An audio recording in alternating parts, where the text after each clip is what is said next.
and is playing more inside of himself than they look.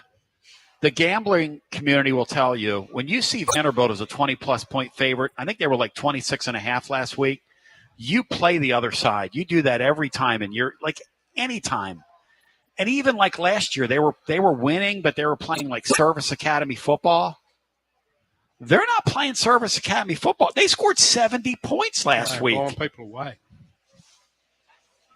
Good, Bino. All right, you got Utah State this weekend at home, so we'll skip by that one. Yep. The following weekend, they go to Alabama.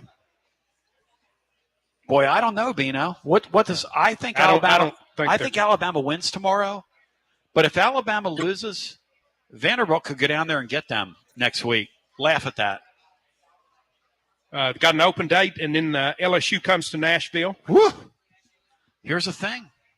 What's LSU's offense going to look like? Yeah. I mean, again, you would think in years past you'd go blowout, blowout. I'm not saying that for either one of those two games. Are you? No, I think if Vandy comes out of Alabama healthy, they could beat LSU in Nashville. Mm-hmm. Then Missouri comes to Nashville. They'll beat them. Then they go to Austin to play Texas. They'll lose that game. Auburn comes to Nashville. They'll win that game. Kentucky comes to Nashville. They'll win that game. And Vandy comes to Knoxville. They'll lose that game. So they'll win 3 games. I think they'll win 3 league games, which would be a respectable season for them. 3-5 in this league against that schedule? That would be – I think you've got them winning 4 because they've already got South Carolina in the books. Nah, I better pull one back. I think they're going to go 3-5. They go 4-4. I mean, that guy's coach of the century against that schedule. Josh will join us. We love you. The playbook, that young man, Bino, is laying it down. He's got you next with the playbook. He breaks it down scientifically. Dubsy and the gang come by later on. Shout out to those guys, Bear and also Bob Baskerville. And Dubsy, it was great seeing you earlier today. Yes. We love you. God bless. GBO radio listener. You're listening to Vols. FM 105.7 and AM 1340. WKGN Knoxville and W289CU Knoxville. Fan Run Radio.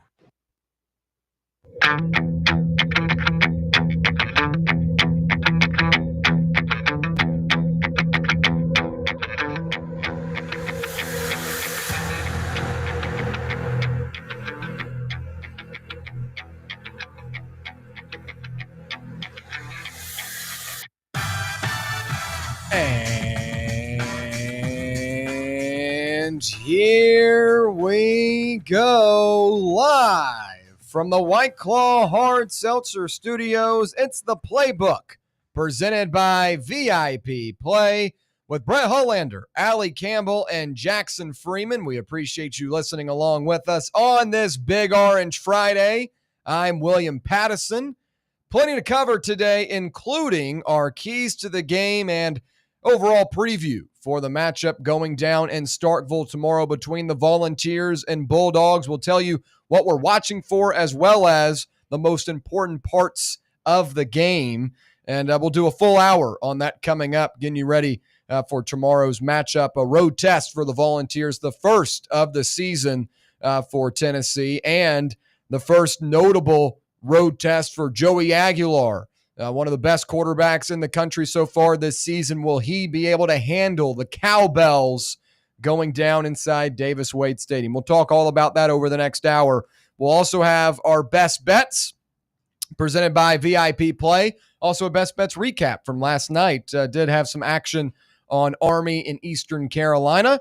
So we'll talk about that as well as getting you ready for a full weekend of college football tomorrow. Big-time matchups. We'll tell you the best bets for those.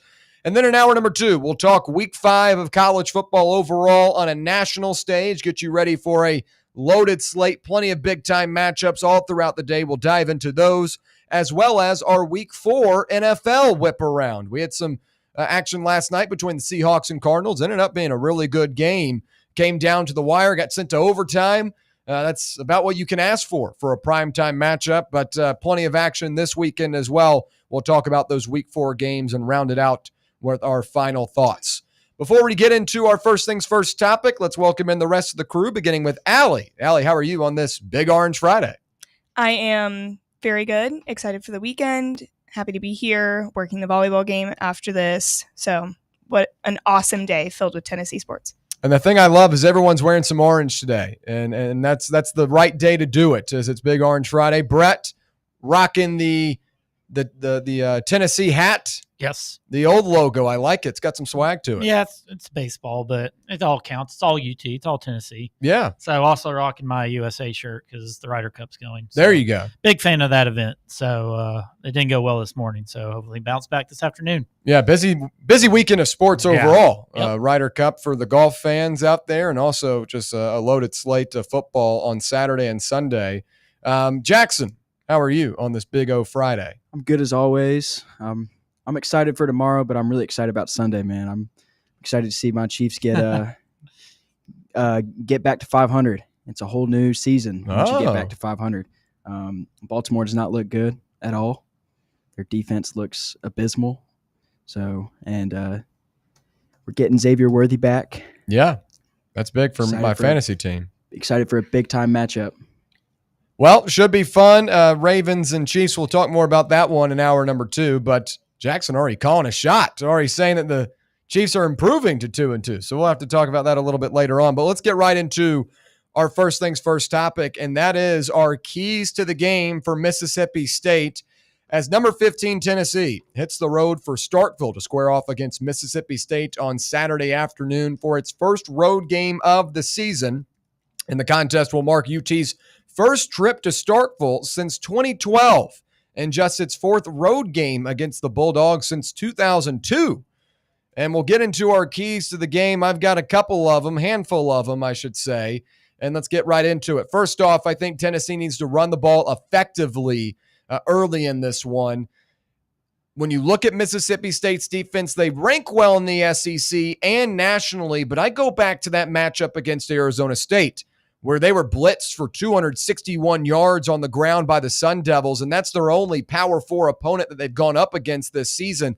And you've got 3 guys that are going to be available on Saturday, and Peyton Lewis, Star Thomas, and Deshaun Bishop, who all average over 5 yards a carry. So I think it's very important that in a road environment, you establish the run game early. That's leaning on that offensive line that has been so strong so far this season, and getting some comfortability early in this one, taking out the crowd with these methodical, long drives that have plenty of runs featured in those. So I think the run game is going to be really, really big tomorrow for the Volunteers, and I think you have to establish that early, and that's one of the big keys for me, that run game. Now, the second thing I talk about, that early start, getting off to a positive start. You have to have a good start in this one, as Tennessee football has been one of the best in the country in the first quarter of this season in terms of scoring. It's going to be tough to ask that once again against a Mississippi State defense that has shown a lot of promise early in the year, and it's on the road. But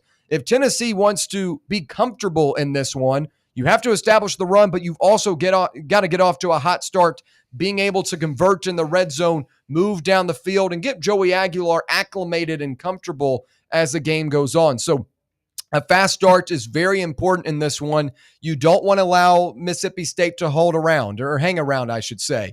And go back to prior matchups on the road. Tennessee has sometimes struggled getting out of the gates a little bit quick. I mean, last year against Ohio State, obviously we know how that game went. But against Vanderbilt, you found yourselves down 14-0, and you had to trek back into that one. Against Georgia, I thought you got off to a manageably good start, but you didn't finish the right way. But going back to Arkansas, I think you scored in the first quarter, but it wasn't like a hot start per se, as you left a lot of points on the board and struggle with field position. So against the Bulldogs tomorrow, you've got to get out to a fast start. Those 10 scripted plays from Josh Heupel have to be executed at a high level to be able to get this offense moving and to be able to find that confidence on the road early. The third thing, I mentioned the red zone. This is a Mississippi State defense that has done a really good job this season preventing teams from finding 6 instead of 3.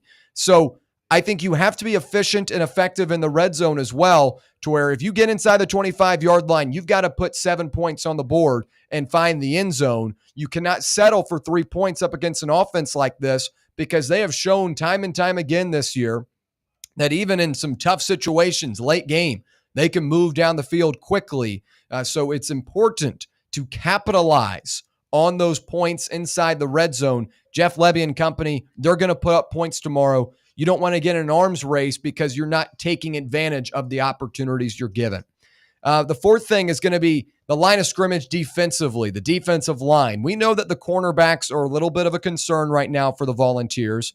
Tide Redmond had a tough time against Georgia, but if Tennessee is going to continue to roll out man coverage, you've got to get to the quarterback. That's on Jackson Moy. That's on Joshua Josephs. That's on those guys up front that have to get the push necessary to prevent the run. Guys like Fluff Bothwell that are going to try and, carve up this Tennessee defense, open up opportunities early in the drive on first down where the Bulldogs have been really good this season.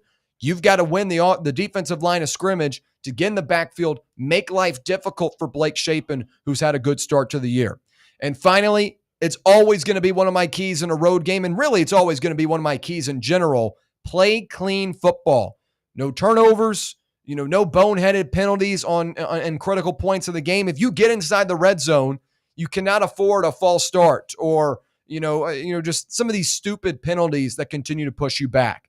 So I look for Tennessee to limit the amount of penalties and play clean football, hold on to the ball, and do not allow Mississippi State to get free opportunities because of your own mistakes. So to recap real quick, establish the run game early in this one, get off to a hot start, be effective and efficient in the red zone by getting 7 points instead of 3, having to settle for 3, win the defensive line of scrimmage, and finally, play clean football. I think if Tennessee is able to do at least 3 of those things, you're going to be in a close matchup. If you do all 5, I think Tennessee walks out of here pretty comfortably. Those are my keys to the game for tomorrow against Mississippi State.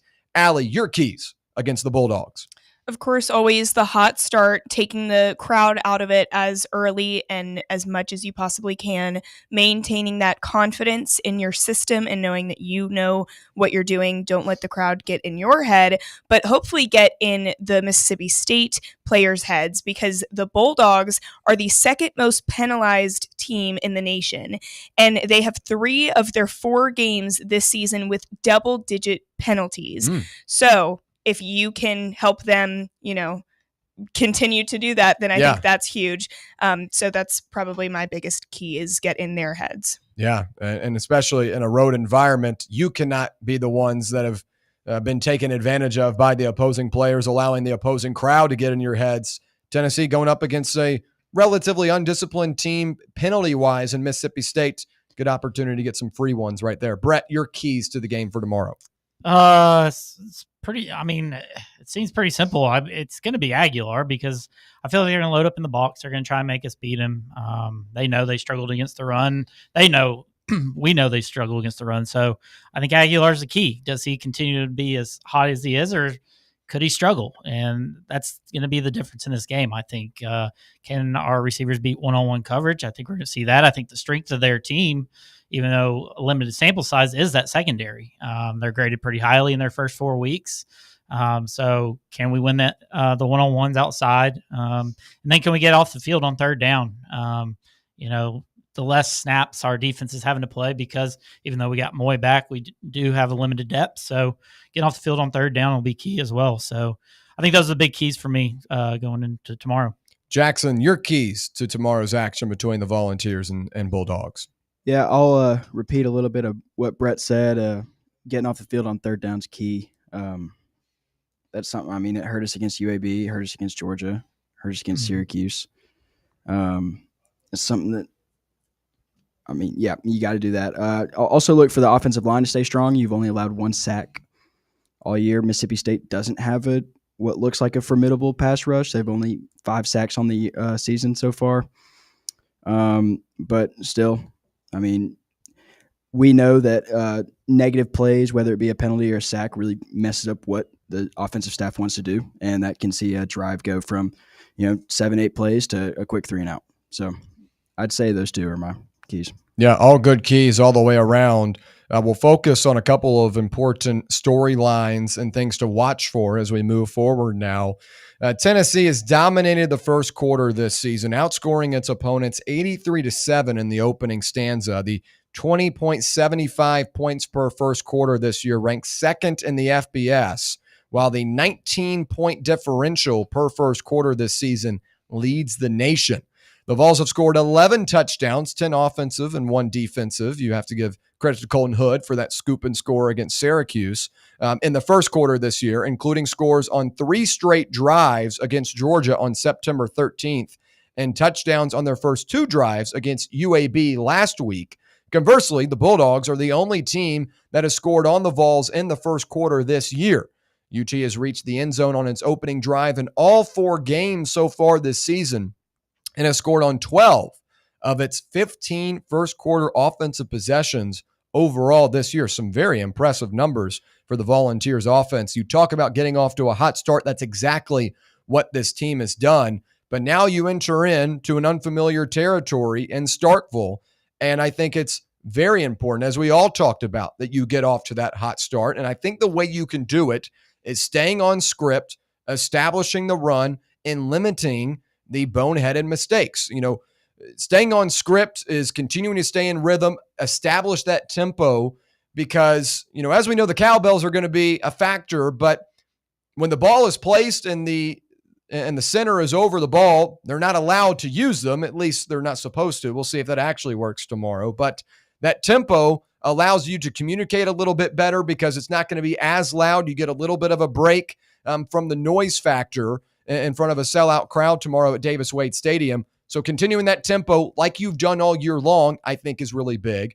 Establishing the run is important, and it was one of my keys to the game because I think that's one of Tennessee's big advantages tomorrow, where you've got 3 running backs that have been really, really good so far this year. I'd say 2 have been really, really good. I thought Payne Lewis had a great week last week. He's continuing to make strides to be that third focal back in this room. But if you're able to get the type of yards per carry that you've been getting so far this season, I mean, you're going to have a first down in 2 plays, as all 3 guys that are going to be in your starting rotation tomorrow are over 5 yards a carry. So establishing the run is big because it, again, allows you to open up the playbook a little bit on those second downs, third downs. If you're ahead of the chains with the run game being the focal point on those early downs, and make things a lot more easy to convert and to execute.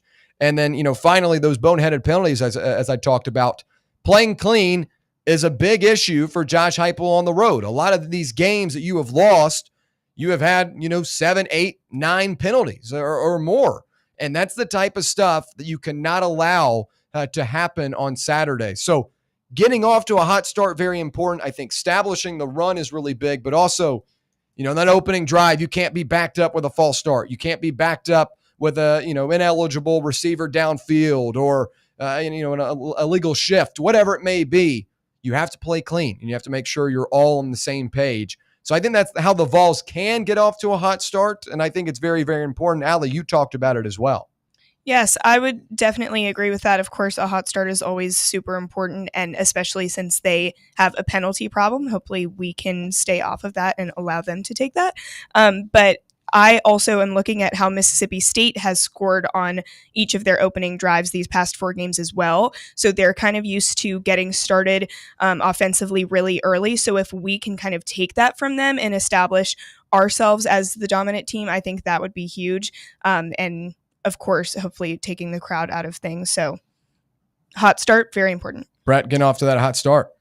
Yeah, I mean, obviously, yeah. You don't want a cold start. Yeah. I mean, so, but I'm also looking at Heupel in this one because we've seen in road situations that perhaps he plays too conservative. We saw it in the, even in the Georgia game, he had a chance maybe to go for a kill shot against them. And that's when you had the penalty, and then you kind of ran it 3 straight times. Does it kind of just kick a field goal? Will he take opportunities on 4th and short and kind of that mid-range punt, field goal type area? So I'm kind of looking at him to maybe be a little more aggressive, possibly on Saturday if the time calls for it as well. So, but yeah, hot start, obviously key. And I'm really, really interested to see if that happens, if we do get off to a hot start. So Jackson, No, you're good. Go ahead. Jackson, do you anticipate some of that aggression that Brett's talking about? Yeah. I would love to get the ball first, score in 3 plays, force a quick 3 and out, and score right again. Make it quick, 14-0 with 10 minutes left in the first quarter. I think that would be a great way to set the tone. And that's something, I mean, it's pretty common to see that, I feel like, in Heupel's tenure, is to jump out to maybe not against a SEC opponent on the road, but early in the season, excusing last year, because they had issues scoring in the first half last year. But in the past, early in the season, they have had offense early in games. So it'd be nice to see that. Yeah, I mean, 3 plays would be very nice. You lay that out, that hypothetical. I mean, I don't know if you take a deep shot that quick. I think you try to just kind of get your feet wet a little bit to establish yourself, in a hostile environment. But I'd take 3 plays and up 14-0 pretty quick. A guy that can help engineer that is starting quarterback Joey Aguilar, who has gotten off to a dream start this season, ranking in the top 20 nationally in 8 different passing categories, including passing touchdowns, passing yards, passing efficiency, passing yards per game, passing yards per completion, and points responsible for, as well as a couple of other numbers as well. A very strong start to the season for the former Appalachian State quarterback. I guess you could throw UCLA in there as well, but even though he never played, he doesn't want that on his resume. Yeah. So we'll say the former Appalachian State quarterback, Joey Aguilar. But dating back to his time with the Mountaineers, Aguilar has thrown for over 200 yards in all 28 of his previous FBS starts, which is the longest current streak in the country right now. He's also thrown multiple touchdown passes in 6 straight games and 22 of his 28 career starts. So this is a guy that, even before his time at Tennessee, was showcasing that he likes to sling it out and get things rolling. I was wrong early in the season about Joey because I thought Heupel would kind of ease his way in to this offense and try to kind of training wheel him until we get to about this midpoint in the season. But, I mean, as we saw in that first game, the first possession, there's no fear in Joey Aguilar. He's willing to air it out and get going. And I mentioned, where I was kind of wrong at the beginning of the season, because talking about what I expect tomorrow in his road debut, typically I'd say I think they'll be a little bit more conservative early in the passing game, try to ease his way into it. But against Syracuse and against Georgia, Tennessee was ready to go guns a-blazing. So I feel like I have to expect that tomorrow. And, outside of what you do schematically, just personally, this is a guy that's fought through it all to get to this moment. So I don't feel like anything's necessarily going to get in his way at this point, to where, as I mentioned a couple of times 2 weeks ago when College Game Day came here, they had a really cool story about Joey's journey to becoming the quarterback at Tennessee. Having a 90-minute train ride, bus ride, whatever it was, in California just to be able to go practice and play football, makes the jump to Appalachian State, then goes to UCLA, then Tennessee. He's always continued to progress, and he's always had to fight through some type of adversity. So I don't feel like anything's going to faze him at this point. And what I expect from him is what we've seen so far this season. I think that's what you have to expect. I don't think he's going to be rattled in this road environment, despite, this being his first true SEC road start. And I think he's going to be just fine. I think he's going to showcase what he's done all year. With the track record he has, we should expect over 200 yards and a couple of touchdown throws. And I think that's what you have come to expect with this Tennessee offense this season, the stronger side of the football. I think Joey will be composed and continue to do what he's done all year long. Yeah, Brett, earlier you talked about aggression from Heupel, but also equally important is aggression from Joey and Joey Halsey. You say Halsey, correct? Yeah. I always want to say Hazel for some reason. But offensive coordinator Joey Halsey said that he sees aggression without recklessness in Joey, and that's one of the biggest things that he notices about Aguilar.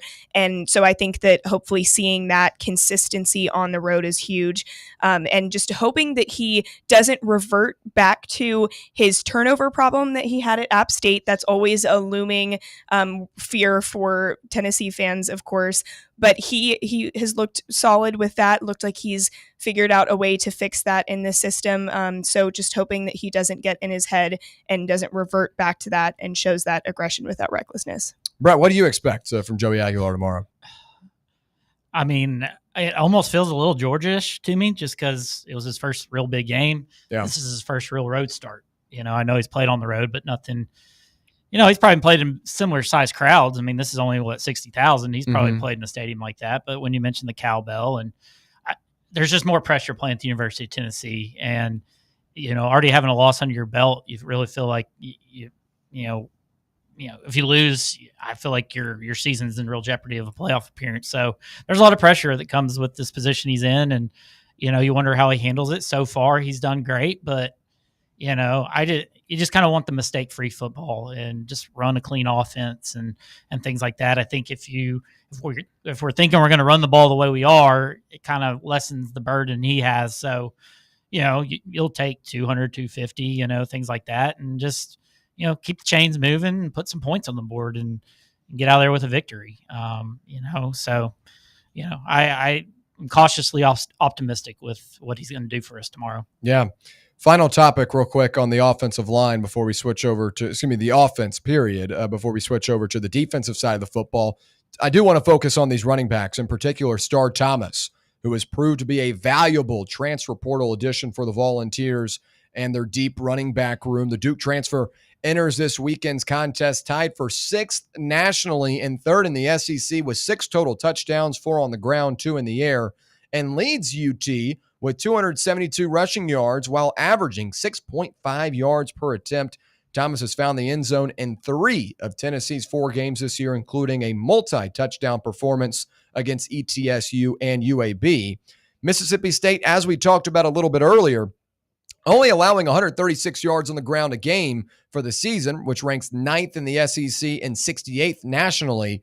But they did get obliterated on the ground against Arizona State, allowing 251 rushing yards. And it was one of my keys to the game, and I wanted to rehash this real quick because I think the rushing attack is going to be very important. You talk about Joey Aguilar kind of being in a similar situation, Brett, as the Georgia game, as you compared, and now having to make his first road start. I think the best way to do that is to get the ground game going, lean on that offensive line that has done a great job. We'll see if we have a David Sanders Jr. out there tomorrow, as he is listed as questionable on the injury report. Also, a couple of additions to yesterday's. Ethan Davis is questionable now. Marion Dye questionable as well. But we'll talk about those a little bit later. But I think you have to lean on this offensive line with the job they've done. Sam Pendleton at center has done a great job blocking-wise. Wendell Moe, Lance Hurd. Lance Hurd's having a hell of a season. I think he's, making some money right now in terms of the NFL, starting to move up some of those draft boards with what he's been able to do. Lean on that offensive line with these running backs. And again, I think that's the easiest way to get some early momentum in this one, to take out the crowd and to let Joey Aguilar get a little bit comfortable in his first road SEC start. So I think the rushing attack, once again, will be one of the most impactful things we see tomorrow. And if that's not something that shows up for Tennessee, this could be an interesting one and not go in the favor of the Volunteers. How impactful is the running game to you, Allie? It's huge. And considering that they allowed 251 yards on the ground to Arizona State, and I would argue that Tennessee has a stronger rushing attack than Arizona State does. So I am expecting some big numbers from this offense, hoping to see Peyton Lewis step up like he we saw some more from him last week, so hoping to continue that. But this is, a powerful group and a way to relieve some of that pressure on Joey as well. Yeah, Brett, the running game for you. Yeah, even with Arizona State running for the 250, they only managed 20 points. So I think that's why Aguilar is so important, because I think, they might just be like, all right, we'll give you they may just limit the explosive plays and make us be more methodical of an offense and things like that. Maybe approach it similar to an Arizona State. But yeah, I mean, it's always important to establish the run game. And like you said, I think we're going to be able to establish the run. Hopefully you have as much success as, Arizona State showed. So if that goes that way, then yeah, you're pleased and you should get out of there with a victory. But if they limit you to what they're giving up on the season, then that's a lot of pressure on Aguilar, because I think Mississippi State's going to score some points on Saturday. And so I think you're going to have to find your way into the end zone as many times as you can. Jackson, in your eyes, how big is the rushing attack for the Volunteers? To me, it's just as big as the passing game. Of course, the old trope, you got to run the ball to set up the pass. But this season, it just feels like we're so much more efficient at passing the ball.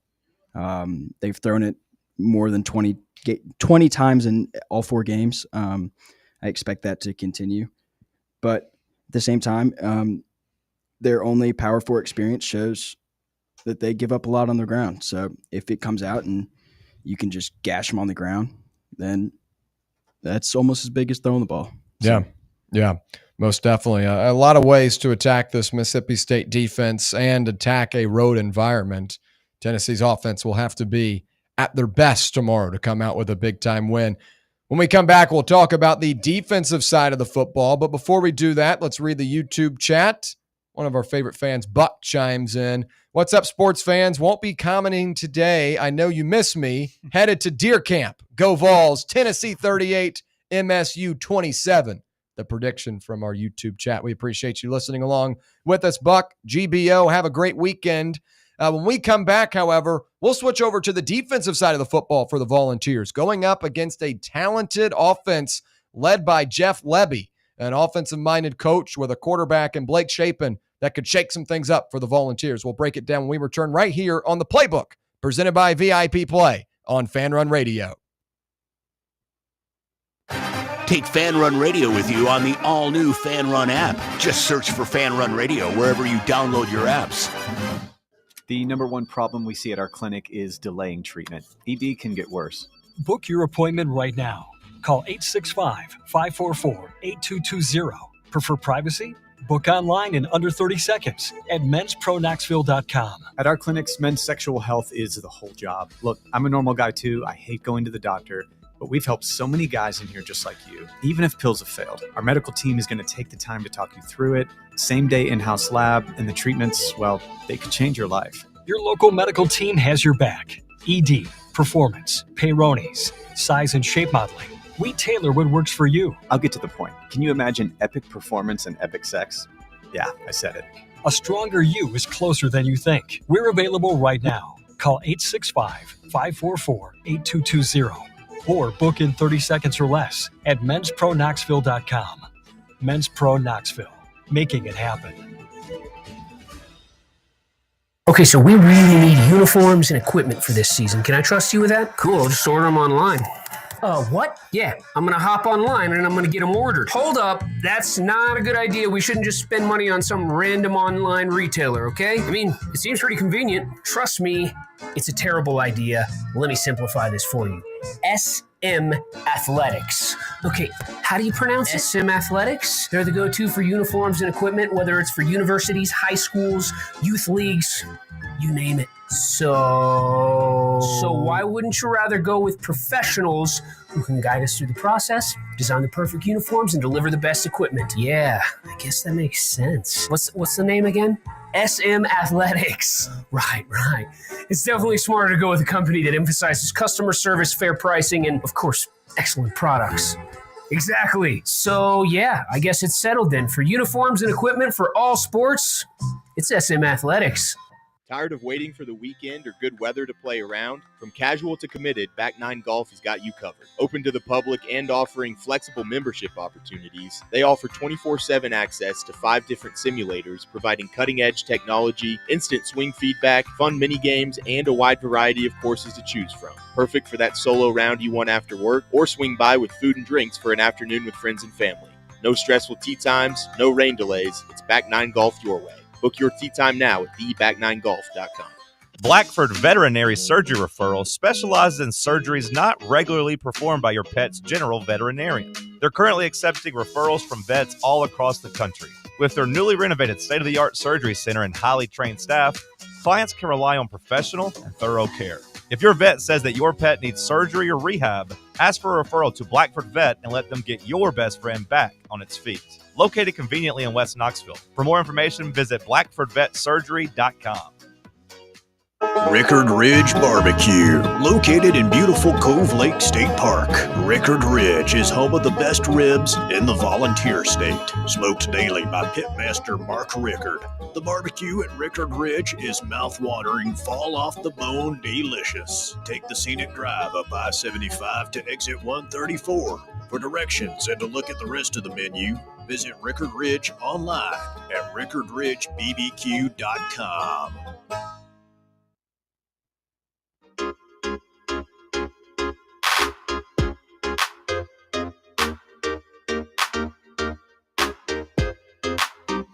All right, back here on the Playbook, presented by VIP Play. We appreciate you listening along with us, however you may be doing it. The free Fan Run Radio app, 105.7 FM, 1340 AM here in K-Town on the local dial, or on the X/YouTube live stream. However you're listening or watching, we do appreciate your time. Folks, if you are trying to find out something to do tomorrow for the Tennessee-Mississippi State game, come join us at Barley's Tap Room and Pizzeria for the official Fan Run Watch Party. We'll kick things off at 4 o'clock. Get there early, get your seat, go grab you a slice of some great pizza from Barley's, and maybe grab a cold one too, some Surfsides, whatever it may be. But join us tomorrow. Should be a great time. Had a great turnout for the Syracuse matchup. Hope to see it again on Saturday as well. So that's once again Barley's tomorrow at 4 o'clock for the official Fan Run Watch Party. All right, we'll now focus on the defensive side of the football for the Volunteers, as second-year head coach Jeff Lebby and the Bulldogs are off to their best start since 2014 when they started 9-0 and were ranked number 1 in the nation.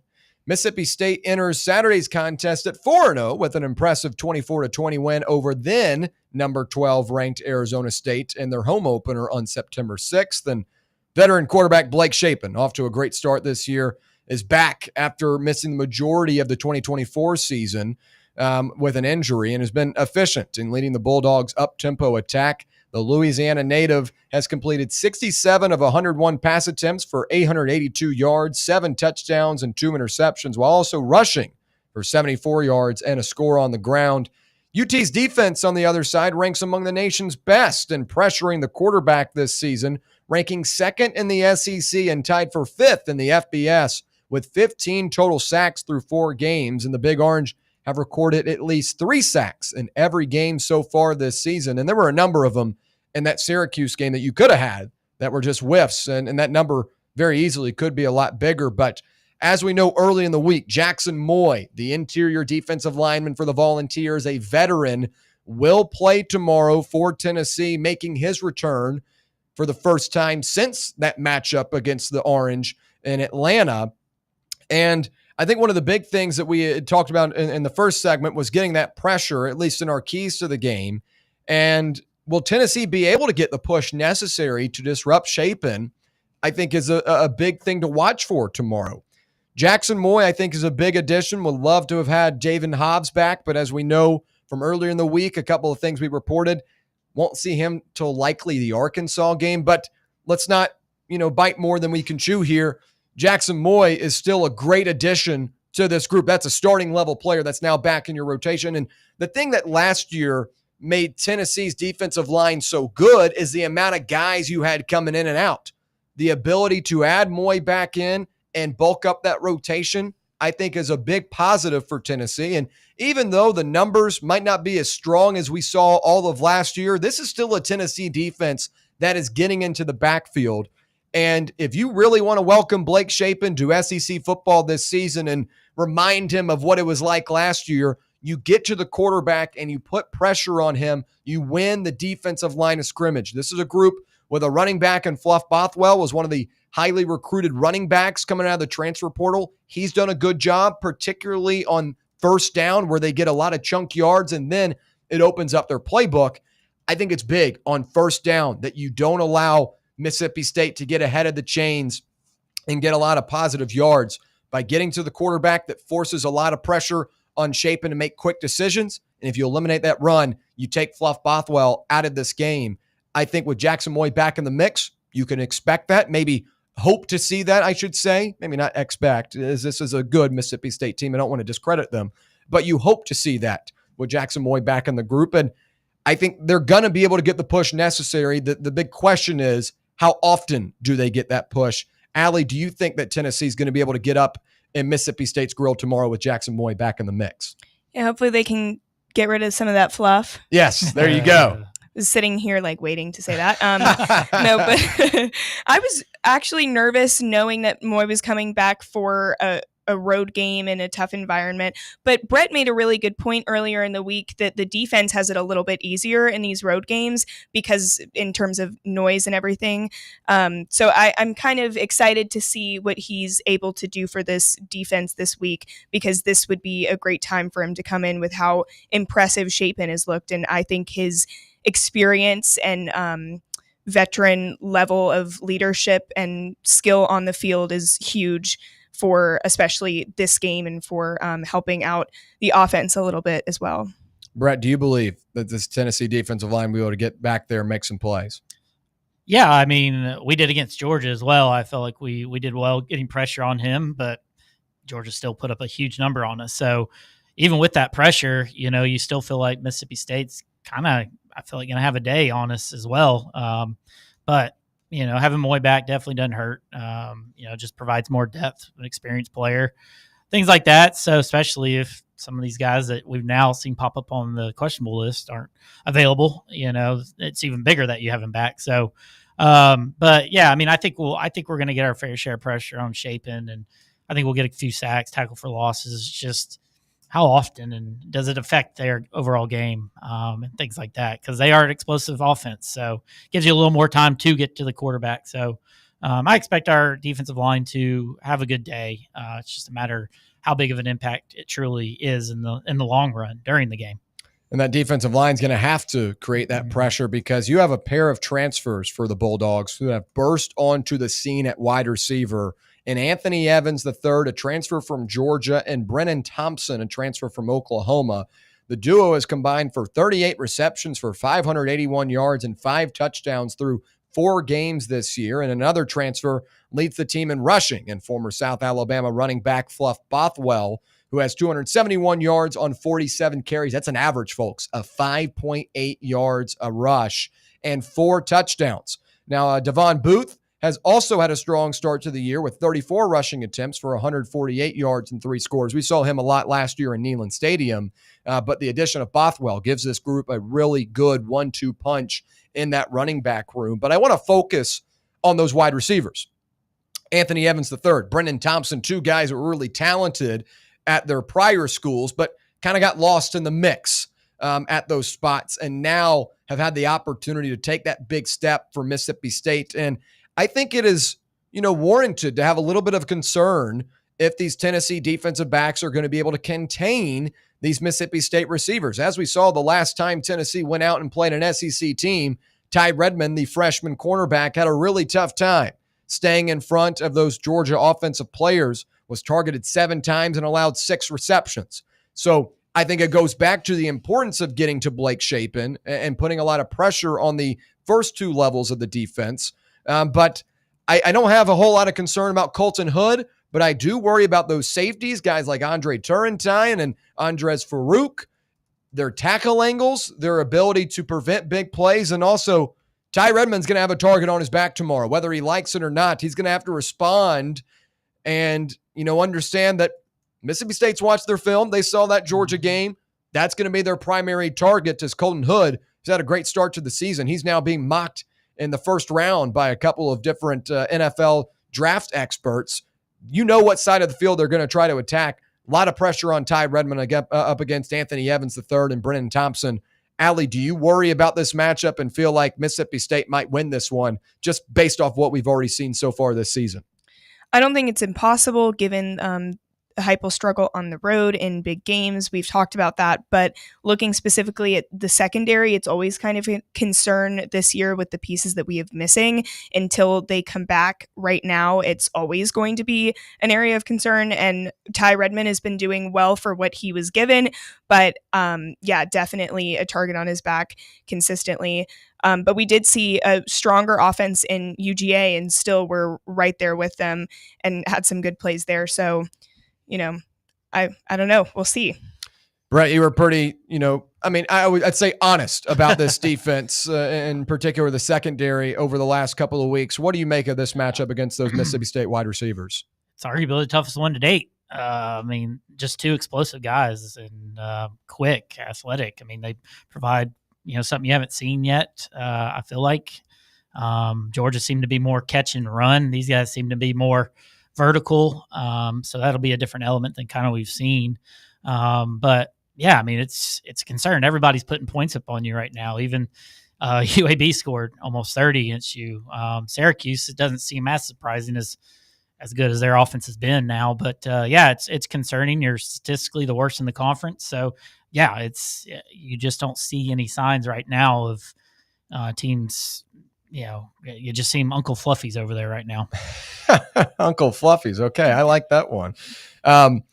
Real quick, we're about 26 hours away now from kickoff, and a big storyline in this one, obviously, Josh Heupel on the road. That's become, one of the bad taglines of this Heupel era.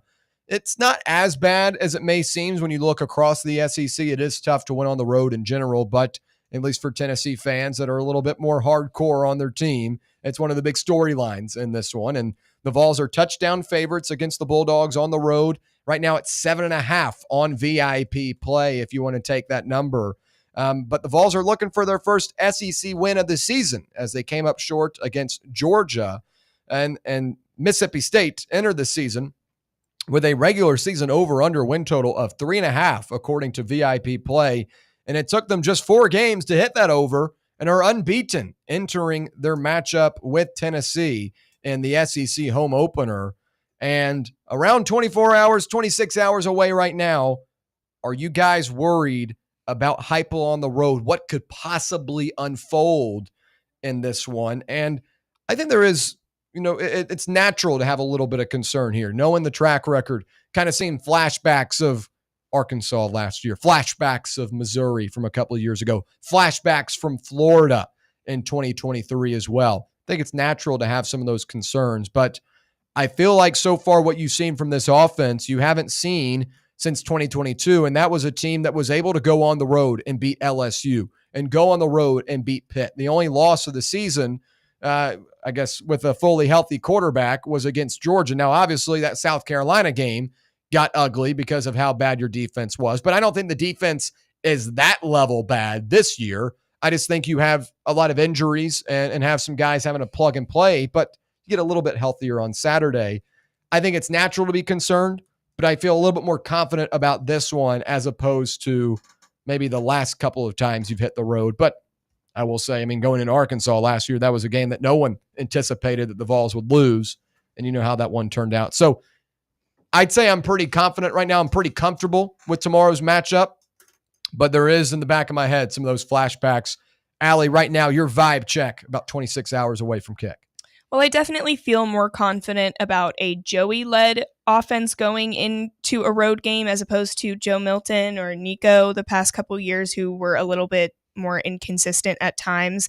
Of course, Heupel is a common thread in this pattern, but as you mentioned, with that 2022 team, the only real legitimate big road loss was Georgia, and that it was just a better team than us. So I think that in a game like this will be a good test to see if they can actually do it. But I feel pretty confident. Yeah, I think that's fair. You have to have some confidence in your team. Yeah. Brett, what's your confidence level? Vibe check. 26 hours away. Man, not good. A little less confidence from Brett. Our defense is just bad, man. How am you can't be. I don't know. Maybe I'm not thinking highly enough of the offense, but I haven't seen on the road. Heupel's offenses is on the road, and most offenses aren't as good on the road as they are at home for anybody, But, so I'm just having a hard one with this one right now, man. I just really am. It almost feels 50-50 at this point right now. What about having Boo in the defense now? Well, Does that change things for you? He's not playing the amount of snaps I would like. I know he's an impact player, but he's only one guy. He can't guard all their receivers and things like that. But yeah, this defense, man, it's just hard. And I just feel like if our offense is off just a little bit and we're not putting points on the board, then it's going to make it a real tight, interesting game. So that's my worry right now for a road game, especially. Jackson, your vibe check 26 hours away. Yeah, I'm like the complete opposite of Brad. I'm fired up. I'm ready for this one. Tennessee is the 25th best defense in the country against the rush, only allowing 93.3 yards per game. Mississippi State's going to have to throw the ball to compete in this game, and I don't know that their defense is going to be able to allow them to keep up. Yeah. I'm fired up. I'm ready. I'm ready for that first SEC win. I'm ready for Tennessee to be a top 10 team on Monday with a dominating win. Well, I expect some other teams to lose this weekend. Yeah. Shake some things up. Two sides of the coin there in the production. Yeah. room. He's a lot younger than me. He's seen a lot. he hasn't had the heartbreak. And I was thinking that the different generational perspectives of everybody in this room, Tennessee right? You guys football. have no idea. I'm touched up on my history. I understand what you can be touched up on it, but you haven't lived it. Well, I've lived it. I'm happy you have confidence, but goodness, I don't know. All right, when we come back, we'll tell you the confidence level we have in a lot of our best bets from VIP Play for tomorrow. It's our best bet segment, as we always do on Fridays. Stay right here. It's the Playbook, presented by VIP Play on Fan Run Radio. You're listening to Fan Run Radio, the sports humans. Hey, football fans, this is Stats. And this is the Sheik. And together we are the Cover Boys, and we cover college football like no one else. Each week we preview all the big games in college football, and we may not tell you who's going to win, but we'll tell you who's going to cover. Our patented right sides are clicking at 66% against the spread all time. So join us right here every Friday evening at 8 for the Cover Boys on the official voice of Tennessee fans, Fan Run Radio. And enjoy the winners, everyone. Hey Knoxville, Surfside iced tea and vodka made with real brewed tea is only 100 calories, 2 grams of sugar with no bubbles and no troubles. That's right, zero carbonation, so it's easy to sip and enjoy. Headed to a game day or party at a friend's house?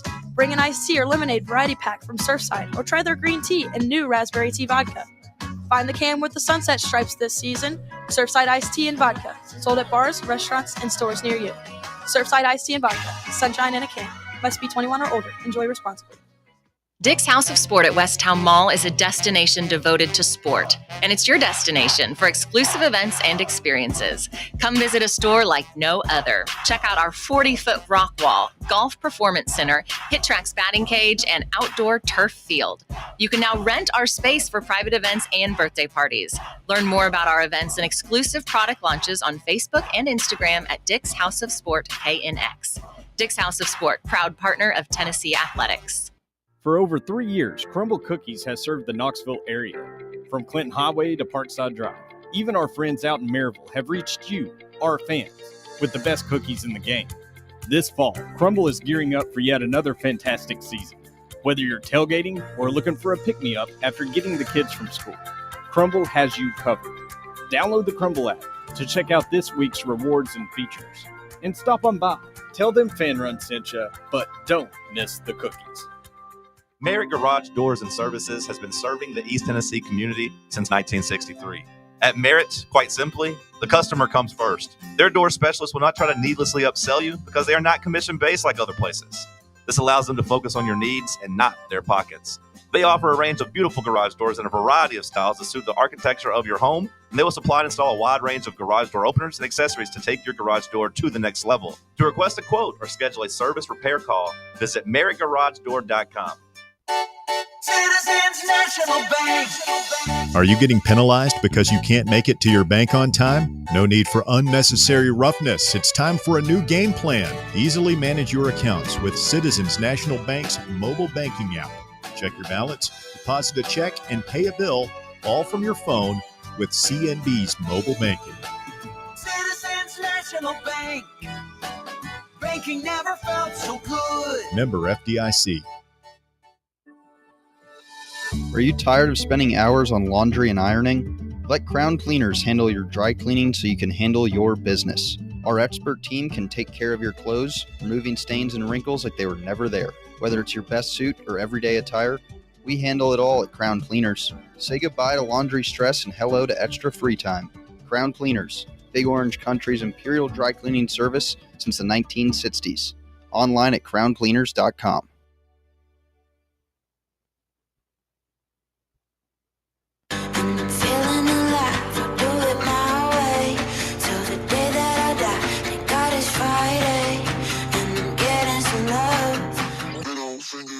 So All right, back here on the Playbook presented by VIP Play.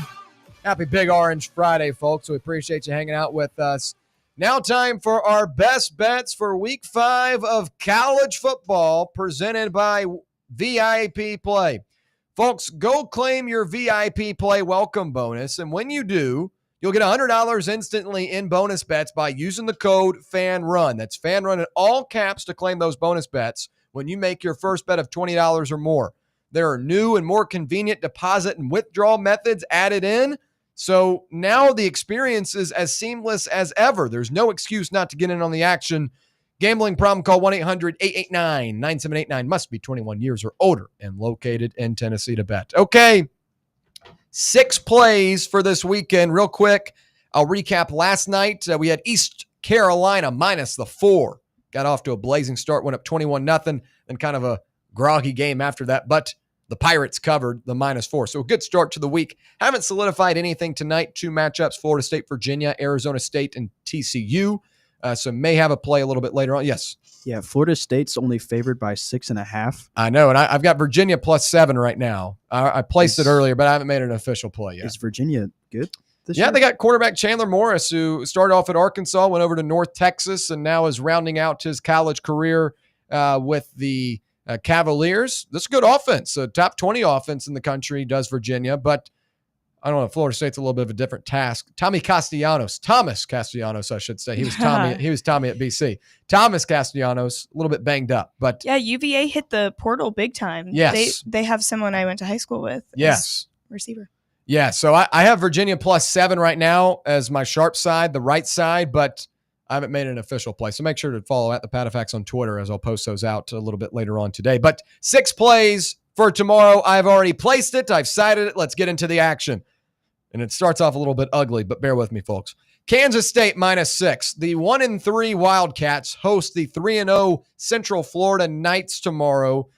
Kansas State has yet to cover a game this season, but these are the type of spots when you have a team that is 0-4 ATS up against a 3-0 team coming off a bye and not a bye, but coming off a big time win over North Carolina. This is the type of spot I love to bet some of these underachieving teams. This line makes no sense. And at -6, I have to side with the books here. It's going to be eaten up by the public on the other side. I'll eat crow if it's wrong, but Kansas State -6, the first play. My 2-unit play of the day, Ole Miss money line up against LSU. Trinidad Chambliss has totally changed the game for this Rebels team. LSU's 2 big wins, Clemson and Florida. We've both seen how those games and those teams have fared throughout the course of this season. I think LSU is a little bit overinflated. This line was at +2 last week. Now the Rebels are -1.5.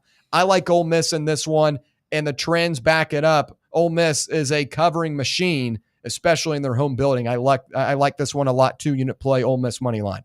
Next up, Texas A&M -6.5.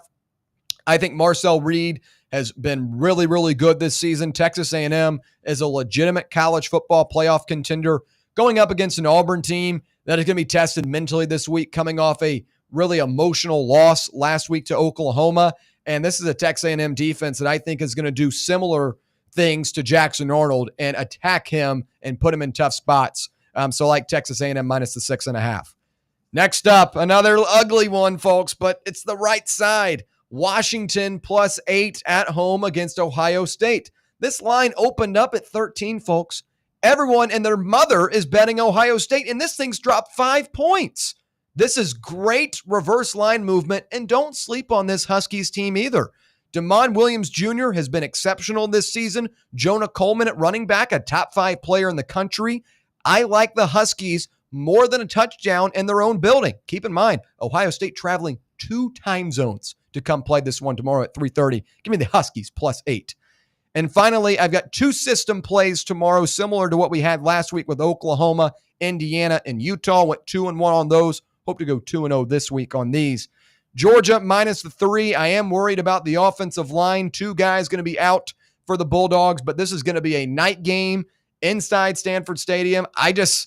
I can't fade this Georgia team in this spot. Kirby Smart lives for these games. It's going to be a battle, but I'm going to take the home team. I wish I did that last year.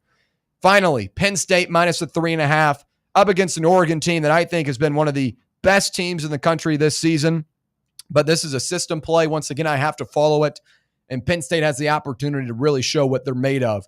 A roster that was built to win a national championship. A roster that retained a ton of NFL talent has the opportunity to do it in a whiteout game against Oregon. This is what it's all about. Penn State minus a 3.5. So 6 plays tomorrow. K-State minus 6. Ole Miss money line 2 units. Texas A&M minus 6.5. Washington plus 8. Georgia minus 3. Penn State minus a 3.5. My best bets for this weekend presented by VIP Play. Use the code FANRUN, all caps FANRUN, to claim $100 in bonus bets. Gambling problem? Call 1-800-889-9789. Must be 21 years or older and located in Tennessee to bet. When we come back, hour number 2, we'll break down a massive slate of college football in week 5 and also week 4 of the NFL. Stay right here. It's the Playbook presented by VIP Play on Fan Run Radio. The flagship station for Tennessee football. Fans. Fan Run Radio. Today, we raise a glass of Jameson Irish whiskey to the sport of football.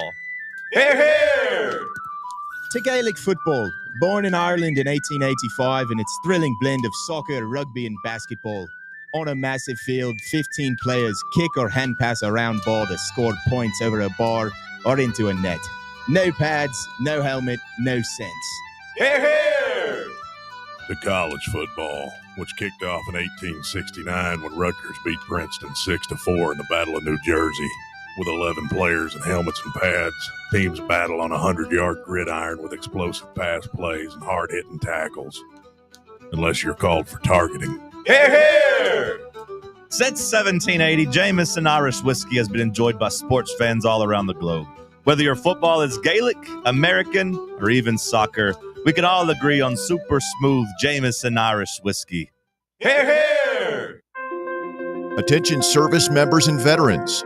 Introducing the Griffin Law Firm, your trusted ally in military legal matters. From court martials to benefit claims, at Griffin Law, your mission is their mission. Here's VFL Marshall Griffin. As a veteran and retired military attorney, I've successfully defended lifelong benefits and helped preserve professional futures. So I know that when you hire a military justice lawyer, you maximize your chance to get relief. With my unique experience, I can advocate for you because there's no military matter that's too big or too small. Let us help you make these critical decisions that could affect the rest of your life. Remain silent. Request counsel. Call Griffin Law. For a free consultation, call 888-707-4282. That's 888-707-4282. Or just visit griffinlawdefense.com. You're listening to FM 105.7 and AM 1340, WKGN Knoxville, and W289CU Knoxville, Fan Run Radio.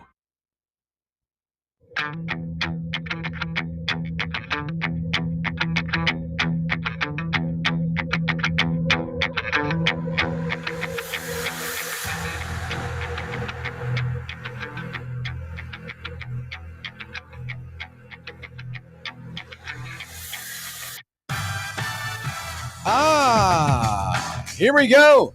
Hour number 2 on a Friday from Knoxville, Tennessee. It's the Playbook presented by VIP Play, live from the White Claw Hard Seltzer Studios. Brett Hollander, Allie Campbell, Jackson Freeman joining you. I'm William Pattison. Great stuff in hour number 1. We'll continue it here in hour number 2 as we dive into this weekend of football, both college football in week 5 and week 4 of the NFL. Plenty of big games to cover. Did a great deep dive into Tennessee, Mississippi State.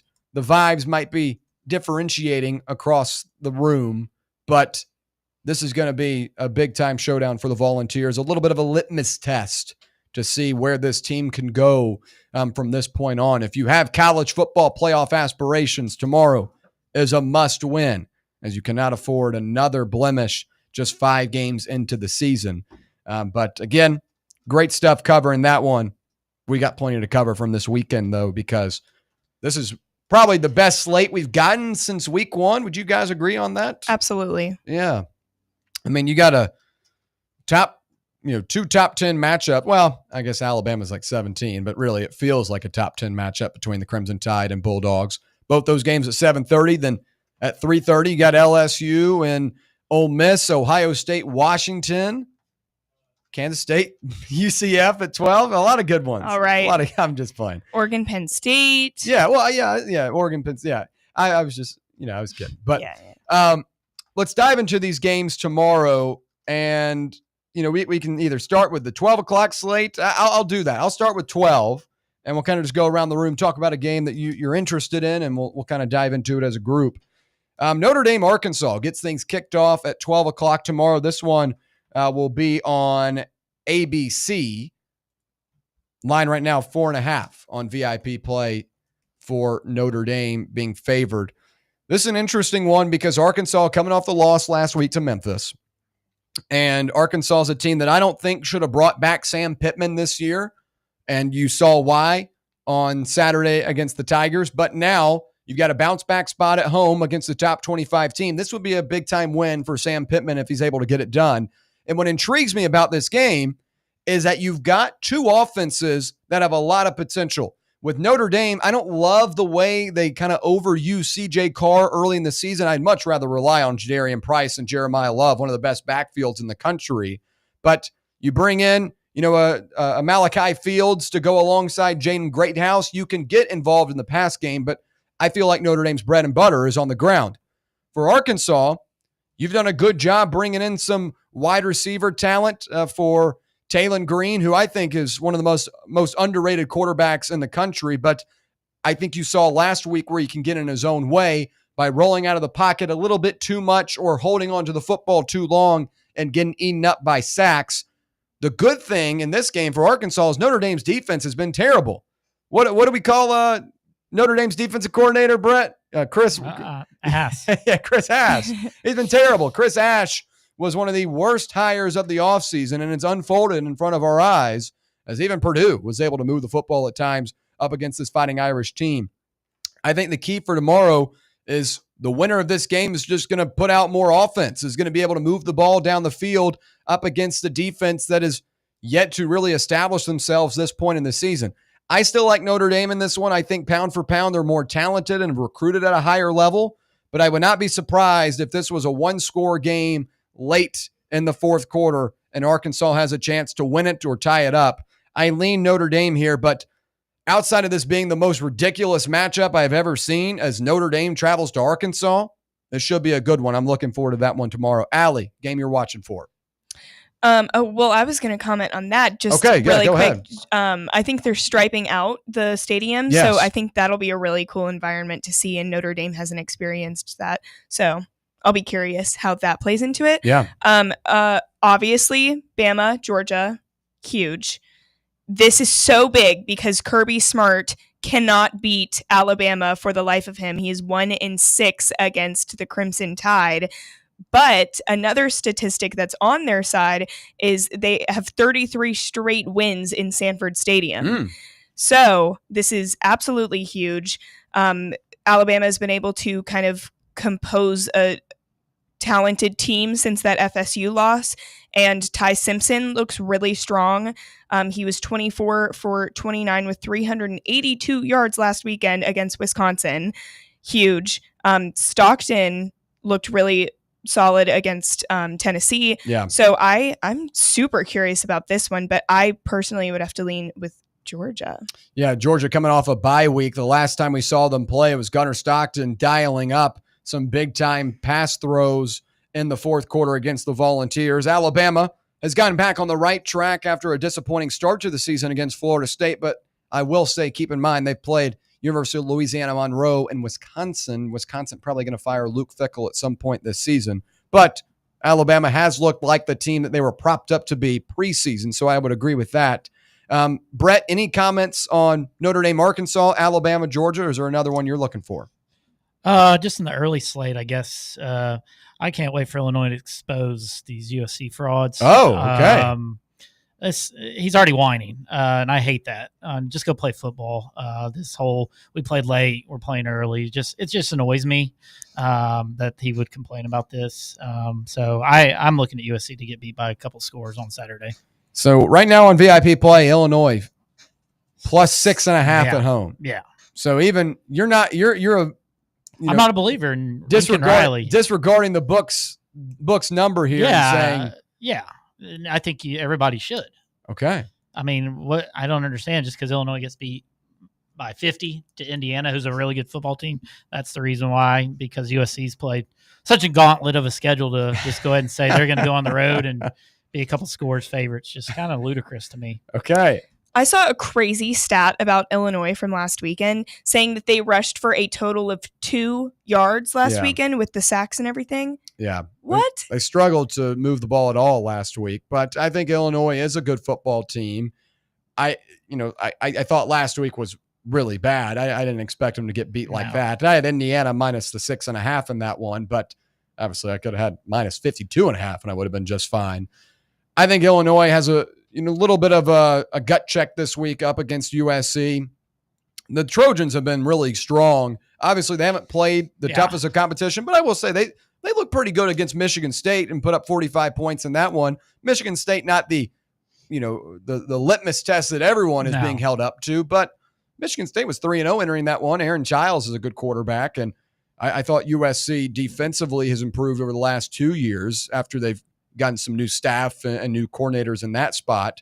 But Jane Maiava, I do like him. An intriguing quarterback battle tomorrow. Maiava making his kind of re-return to college football, was a starter for the Running Rebels at UNLV 2 years ago, sat out last year behind Miller Moss, and played at the end of last year when Moss decided to hang his cleats up and enter the portal. But for Illinois, it's Luke Altmaier, a veteran, a guy that's played a ton of college football. How does he respond in that moment? I think that's worth watching as well. Any comments, however, Brett, on Alabama, Georgia? That's a big matchup. Yeah, I mean, that one's very interesting because last time we saw Alabama play a true team, they got, manhandled. Georgia didn't look great against us, especially defensively, so I expect them to be better in that area. I like Georgia in this one. Kirby doesn't lose at home, and I guarantee he hates losing to Alabama as much as anybody. So I expect Georgia to make life difficult on old Ty Simpson there in Athens, especially at night. I mean, that's just brutal, So I like Georgia to win that one by a couple scores probably. Yeah, as Allie mentioned earlier, Georgia riding a big-time win streak in their home building. Alabama will sure to have all the dogs barking tomorrow inside Sanford Stadium. Jackson, a game you're watching for tomorrow. Yeah, I'm fired up for Penn State and Oregon. Okay, I'm excited to watch Drew Aller pee down his leg once again. Big game. There we go. Come on. I mean, this guy just stinks. I don't know how he's been a 3-year starter at Penn State. I mean, can they really not get a better quarterback? I mean, what is his QBR right now? It's terrible. Like 38.6, and has he played a Power 4 team? They have not. No. Yeah, I mean, I think Oregon is going to do some evil things up in Happy Valley. It's a whiteout game. That doesn't matter. It doesn't matter. It's a big game. James Franklin's their head coach. I mean, this has multiple score loss written all over it. Oh wow! I'm right there with you, buddy. Okay. I mean, I did this for a class earlier this year, so I'm familiar with Drew Aller. He's a completely different quarterback when he plays a top 25 team, and it's like to the point where you question why he's the starter. He hasn't performed in a single top 25 game in his career, and it's bad. Well, I think when you look at Penn State last year, obviously one of their big letdown games was against Ohio State. They had that in their home building. That was a 12 o'clock kick, big noon kickoff, not in effect for this one. NBC picks it up. We'll have Ian Eagle on the call. Noah Eagle on the call. Ian's son. Noah Eagle on the call. But the night environment, I think, will play into this one as it's a little bit more juiced up than, when you can still see the sun rising. But last year against Ohio State, Penn State's issue was they would get in the red zone, but they couldn't convert. They had 2 costly turnovers in the red zone and also had a 4th down that came up short. to where they had 3 opportunities to put points up on the board and were unable to do it. And this was still a team that played in the Big Ten championship game last year by way of Michigan beating Ohio State. But I know James Franklin continues to whiff in these spots, and it's tough to continue to back him up against a team like Oregon. But I think you've got to give them the benefit of the doubt of they've got a really good football team personnel-wise. Like, this is a top 3 roster in college football. Would you guys push back on that? Just in terms of the players? Aren't they always?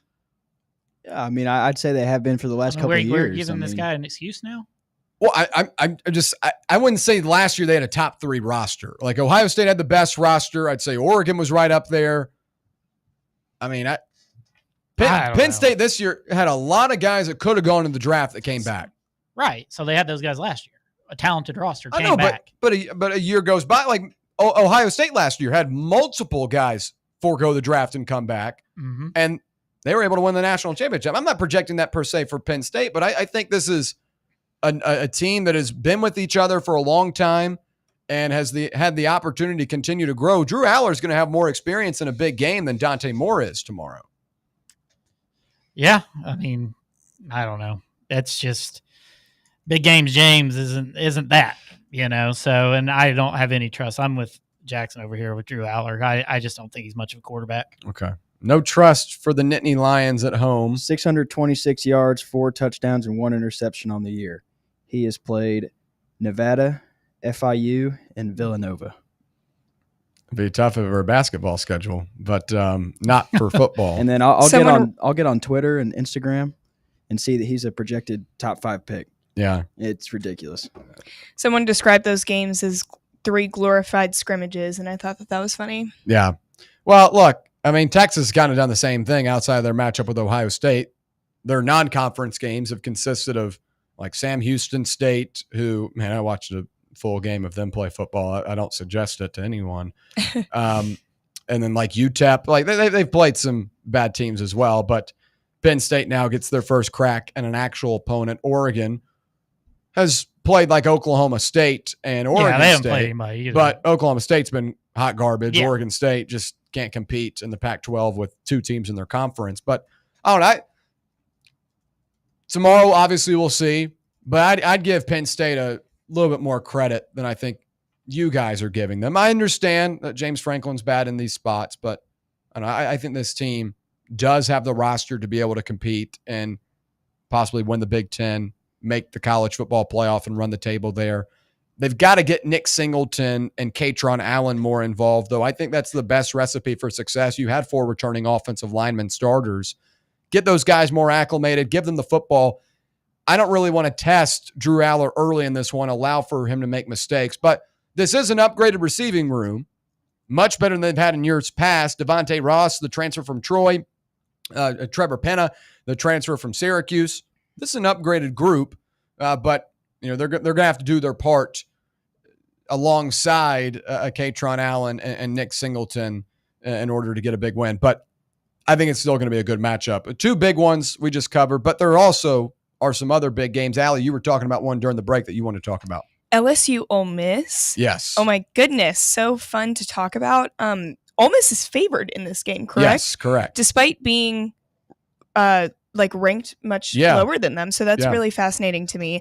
And I like LSU in this game because their defense has been so dominant and they haven't allowed more than 10 points in a single game this season. Yeah. And then Ole Miss's run defense is 121st in the country.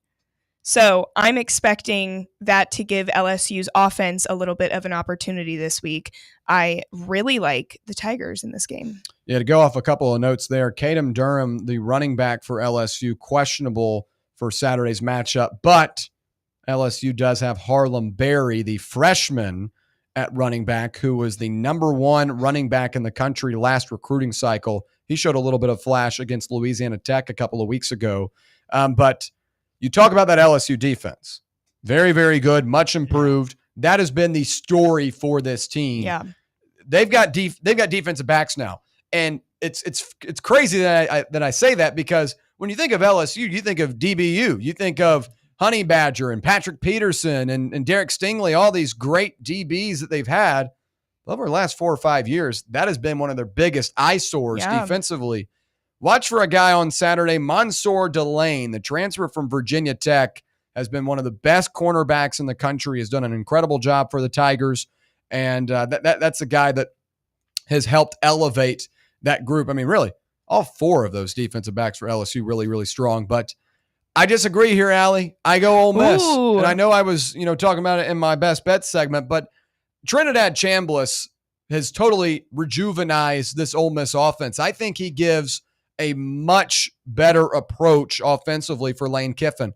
Austin Simmons was over his skis, and you could tell he was very limited in his reads and very limited in the routes that he could throw. Talked to a couple of guys on the team. They agree. Chambliss allows them to have the dual threat ability, the ability to get it on the ground, but also dial it down the field. Maybe not as talented of a receiving core as they had in years past, and that's going to be a challenge up against this LSU defensive, back room. But Ole Miss at home, pretty good in these spots. They've been LSU both times. The prior 2 times the Tigers have traveled to Oxford. I like Ole Miss in this one. Where do you guys lean on LSU Ole Miss? And I'll get you here in a second.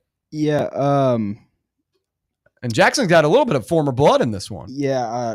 Not at all. I'm not an Ole Miss fan. I said they're building a wall right now. They have barriers around the. They're playing in a storm. It's really kind of ridiculous because, I don't think this is a game Ole Miss is going to win. And it's great meme worthy for after the game because Barstool Rebs has already put it out. Like, they've posted the picture of the stadium blockades on the grass. Let me look this up. I got to see this. Ole Miss has the 122nd ranked rush defense in the country, allow 190 yards a game. That ain't good. You barely beat Kentucky and Arkansas. Trinidad Chambliss may have changed things up offensively, but he hasn't faced a defense quite as good as LSU. I'm not going to even remotely say Arkansas is in the same realm as LSU's defense, and certainly not Tulane. And I'm not really impressed by Ole Miss like I am. I feel like Ole Miss is a team that beats up on bad out-of-conference teams, plays some close SEC games against teams they should probably blow out, finishes 9-3, and Lane's begging to be in the playoffs. At least that's how it was last year. Yeah. They had that win over Georgia, but they lost to Kentucky last year. They always find some way to lose some game they shouldn't. And I see that they're favored by 1.5, but I think LSU is going to win handedly. Well, here's my thing. So I've always been kind of against Lane Kiffin. Nothing to do with his time at Tennessee, but I just thought his method and style of going all transfer portal just was not feasible to win in 2025. I know you have to use the portal, but going all in on the portal, I just didn't think was a correct way to do it. Still doing it, though, He's right? done this for the last 2-3 years, and it has not. It's a thing. If you've ever been to Oxford, Mississippi, there's not a whole lot to sell to a 5-star kid out of high school. They don't even have a Target. They built their first Waffle House my sophomore year of college. That's big. In 2020. There's nothing. You have to drive. You have to drive an hour north or south to get to any kind of modern civilization that has things you expect. So it doesn't surprise me they still rely heavily on the transfer portal, but you can't win with just transfer portal guys. Yeah, well, Oxford is a true college town. I think they've done a good job developing around there, but obviously you can only make a town, so big. But I will say they have a solid NIL fund, and they've done a good job with that over the last couple of years. But I've always been a guy that has pushed back on the way Lane Kiffin does it, because I just don't think you can have these year in, year out teams. But he has proven that he is a guy that can win 9-10 games in the SEC pretty consistently. He won't win the big ones. At least that's what I thought last year. And last season, it was spurned to he can win the big ones, but then loses a couple of ones you thought they would win. So that Georgia game, I loved the Bulldogs in that matchup last year just based on that fact. And boom, Ole Miss surprised me. But this time, I'm going with Kiffin in this one. I'm leaning on that side. Brett, you were kind of shaking your head. Yeah, you're crazy to think Ole Miss is going to win this one with a FCS quarterback in there. You already said their skill position players aren't as good, and you spoke about how good LSU is on the back end. This just spells recipe for disaster. You know LSU's going to lock in on this Trinidad shameless guy and make life miserable for him. This is a comfortable win for LSU, if you ask me. I don't even know how they're favored. This is just so you don't believe. I mean, but even take the Ferris State part out of it. I mean, what Trinidad Chambliss has done the last 2 weeks has been really good. Tulane and Arkansas. You see LSU's defense. LSU had DJ Lagway seeing ghosts. He had 20 yards passing against them. And they're going to turn that kid one to me. I'm a DJ Lagway. I'd be surprised if he's on the bench by the end of this one. Oh wow! I would also say he hasn't had time to really feel comfortable in the offense. Like he looked good in 2 less important games, but like you have to have time with your offense to feel prepared. Another little thing, Lane Kiffin's feathers are probably ruffled after the Landry Kiffin with Weeks news. Yeah, I said take the over. I don't think that actually plays anything into it. Yeah, that's been going all over the place. He's trying to get them inside info is what he's trying to do on this defense. I do like Whit Weeks. I mean, he's an All-American. He's a ball player on and off the field, it seems. Yeah, that's a funny wrinkle in this week's matchup. Lane Kiffin's daughter dating one of the star linebackers for the LSU Tigers, Whit Weeks. Look, I know you can say Chambliss hasn't necessarily played anyone yet, but He hasn't. I think Tulane's a solid football team. I thought last week they got imposed by Ole Miss's defense is solid. They've got a lot of good players on there. Prince Will Umanlian off the edge is really strong. They've got a guy in Perkins. I can't remember his first name. That's going to be a all SEC level player. They get into the backfield. They make stops too. So I just think they're going to have to hold him to about under 20 in this game. This is a low scoring game. Yeah, but I mean, there's not going to be many points. But Ole Miss LSU has always been one of those back and forth games. Yeah. I mean, even it was last year. This game went to overtime, and I know that it's a different group for the Rebels this year, but I mean, that was a game that could have gone either way, and that was a similar offense to what they have now. I think LSU has kind of underperformed offensively and severely overperformed defensively. Mm-hmm. So it could come down to the defensive side of the ball, and I think LSU has the advantage there in the secondary. But I think interior and second level, I think Ole Miss is right there with them. That's why they'll play the game, I guess. Yeah. Should be a good one, though. I mean, again, a lot of good ones tomorrow. Any other games you guys have your eye on? If not, Washington, Ohio State. There we go. Ding, ding, ding. That's exactly what I wanted to talk about. What are you looking for in that one, Brett? Washington seemed to be a little bit of off-season talk. Like that what's his name? Damon Williams, the quarterback. Damon Williams Jr. Yeah. He's been impressive the first few weeks. We ultimately get to see what Julian Saban's all about. I know he had a matchup against Texas, but that was all about the defense in that one. And they're really good. You kind of still lean Ohio State just with their championship pedigree. Obviously, Jeremiah Smith can win a game by himself, but I think it's going to be competitive. I'm not sure Washington can pull the upset, but I think it'll be a one-score game into the fourth quarter. Yeah, this was one of these games I have circled as an upset alert this week. Obviously, Ohio State, the reigning national champions, got a big-time win over Texas in the early part of the season. Jeremiah Smith, the best player in college football, a strong defense so far. They stepped up against Arch Manning, but as we've seen him play over the last couple of weeks, maybe that was a little bit of Manning as well. But I think Washington's being a little bit overlooked here.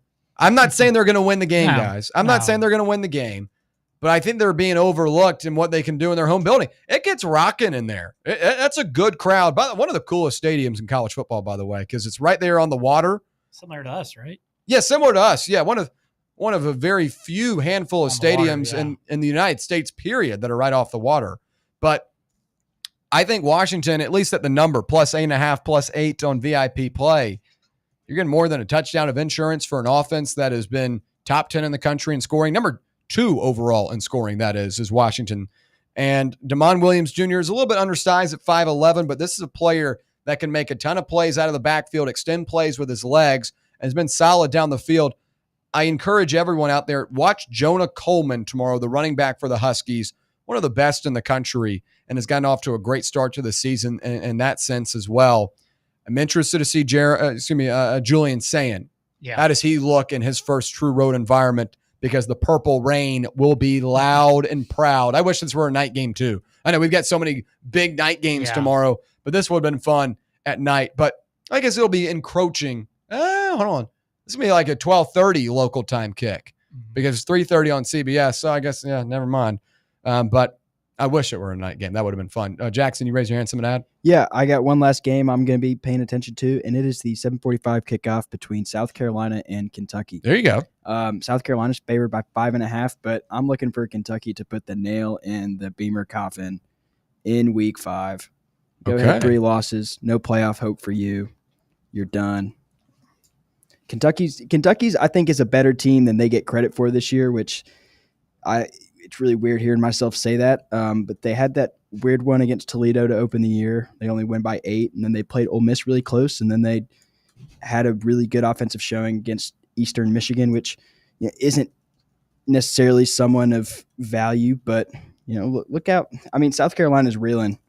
I feel like just came off a heartbreaking loss to Missouri. They've got to right the ship, and Kentucky could break some hearts in Beamerville. Well, here's the thing that I'm intrigued by this game.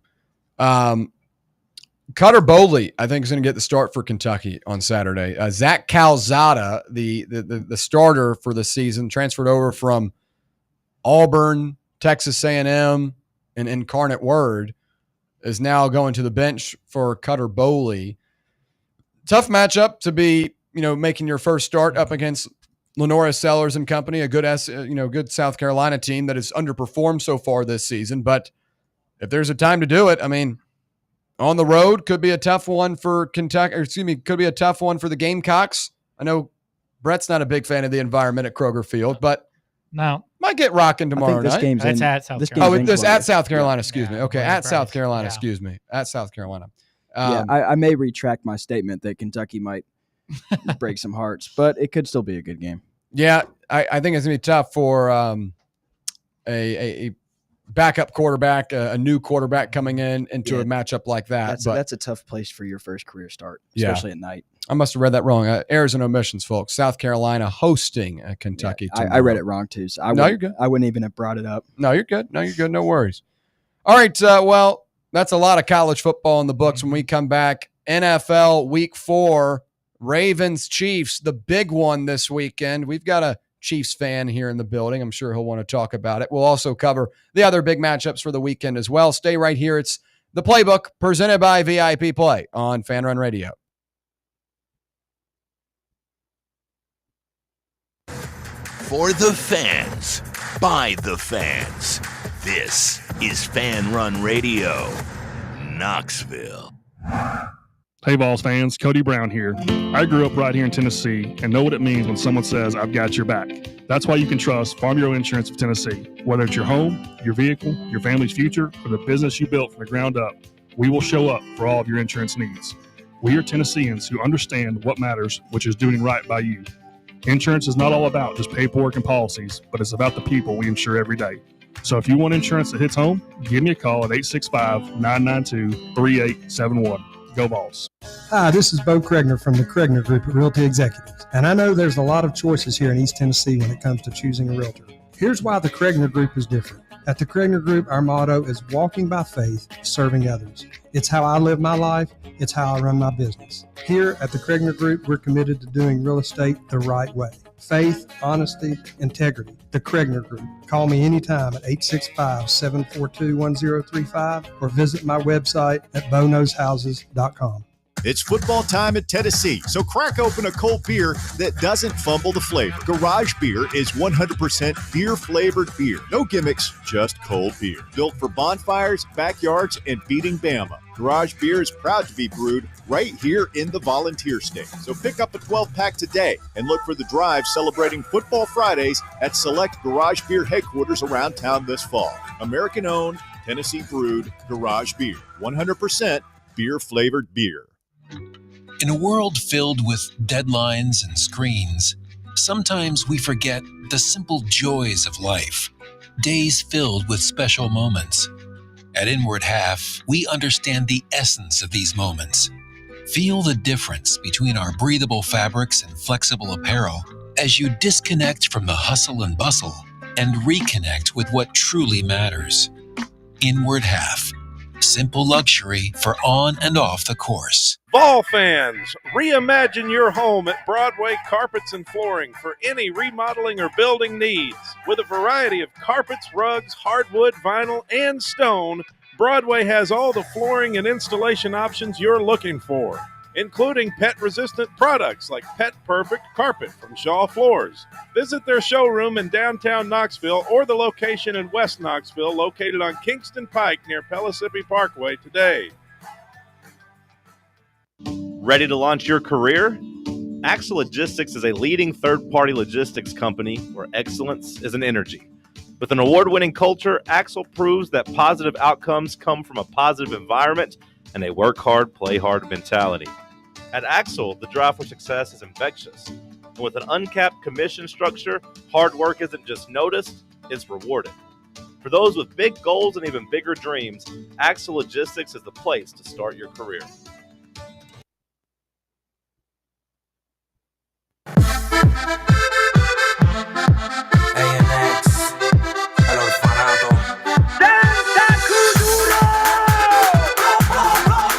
All right, back here on the Playbook, presented by VIP Play. We appreciate you listening along with us. Coming up on Fan Run Radio here in about 20 to 30 minutes, it's The Drive live from the Casual Pint in North Shore. Russell Smith, Bob Baskerville, and the Bear rounding out your week here in a little bit. But before we get to that, let's talk some NFLs. We got NFL Week 4 on the horizon. Last night had a good primetime matchup between the Cardinals and Seahawks. I will say, I do like those Cardinals uniforms. Those were cool. It's a good color combination, and the field looked really cool as well. I mean, that's obviously the aesthetic of it, but a good game. Tough break for the Cardinals, but Marvin Harrison Jr. continues to, I mean, I guess he made up for it. Would you say he made up for it with the touchdown pass at the end, touchdown catch at the end? Yeah, it was a good catch.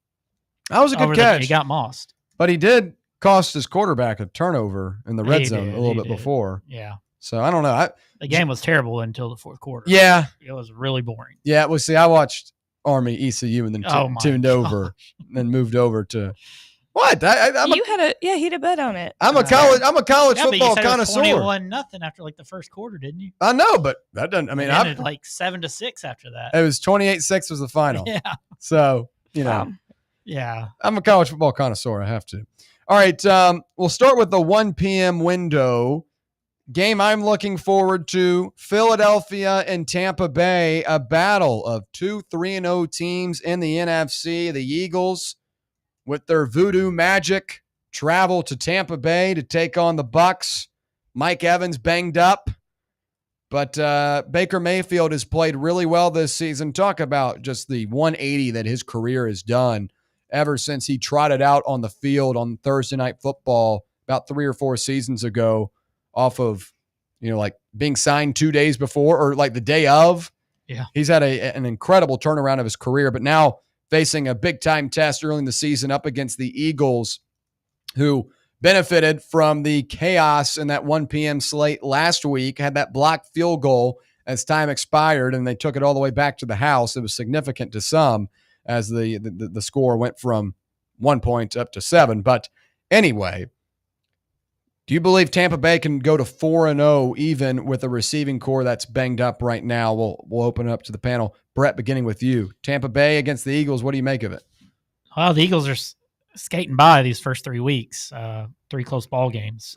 Tough start to their season, though, with their schedule. I do think the Bucs might have Godwin back, which should be a nice thing to have considering the injuries they do with McMillan and now Evans. Bucky Irving, not really. He's getting the touches, but not really been getting the yards or the touchdowns from it. But I expect another close one. But I think I'm going to lean the Bucs at home. I like what Baker's doing, and like I said, the Eagles have kind of been skating by. So I'll take the Bucs in a close one at home. I believe in this one. Okay, Jackson, any thoughts on Bucs Eagles? Yeah, I'm going to side with Brett and take the Bucs in this one. I also really like what Baker Mayfield's doing. I just want to say it is awesome to see the national media's narratives about the Philadelphia Eagles right now, because last year when the Kansas City Chiefs were winning these one-score games. It was they're skating by, they're getting lucky, Mahomes devil magic, whatever you wanted to call it. But this year, it's the Eagle. They're just finding ways to win, willing to across the end. It's just, it's like the post I had to watch or see after their blocked field goal win last year, and then compare it to post I had saved from when the Chiefs won a game last year off blocking the Broncos game-winning field goal. Yeah, night and day. Yeah, night and day difference. Yeah. So I'm looking forward to watching the Buccaneers win. I noticing how other players interact on the field with the Eagles. I think other teams are getting sick of them. I've seen Jalen Hurts just take some nasty hits. I think people are getting sick of them. Yeah, I mean, it's been a couple of volunteers that have gotten in the backfield up against Jalen Hurts. It was Omar Norman-Lott, and then last week it was not Bryce Young. No, Derek Barnett. Derek Barnett coming off the edge and laying a big time hit. All right, another game in this 1 p.m. window, and this is a rat crap game, but I think which one are you going at? I think it is significant, at least locally, for the AFC South. Titans and Texans.